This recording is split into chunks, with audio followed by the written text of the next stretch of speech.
Prepare-se para uma história que começa com sirenes, silêncio e uma pergunta gigantesca. Quem você é quando não lembra de quem foi? A nova série turca, Dr. Başka Hayata, chega com estreia marcada para 8 de março de 2026, prometendo drama médico, dilemas existenciais e um protagonista que acorda para uma vida que simplesmente não reconhece mais.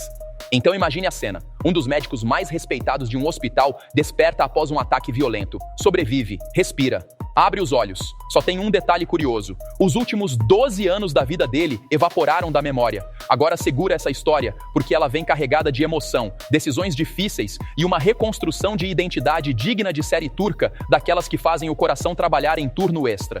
Entre tantas produções médicas que mostram cirurgias complexas, emergências dramáticas e corredores correndo contra o tempo, Dr. Başka Hayata decide ir além do bisturi. Aqui o foco não é apenas salvar vidas, é reconstruir uma vida inteira.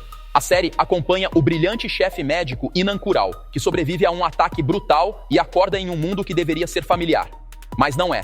Pessoas que o conhecem profundamente parecem estranhas. Relações importantes não fazem sentido, e conquistas profissionais simplesmente desapareceram da mente dele. Tudo o que aconteceu nos últimos 12 anos está escondido atrás de uma neblina mental, e essa premissa já cria uma tensão deliciosa para quem gosta de drama psicológico. Quem era esse homem nesses anos perdidos? Ele gostará da pessoa que descobrirá ter sido? A série ainda tem outro detalhe interessante. Ela é uma adaptação da famosa produção italiana Doc nelle tue mani, que também explora a vida de um médico que perde parte da memória após um trauma. Só que a versão turca promete adicionar aquele tempero emocional característico das produções do país, ou seja, prepare o coração. Quer saber mais? Vem comigo!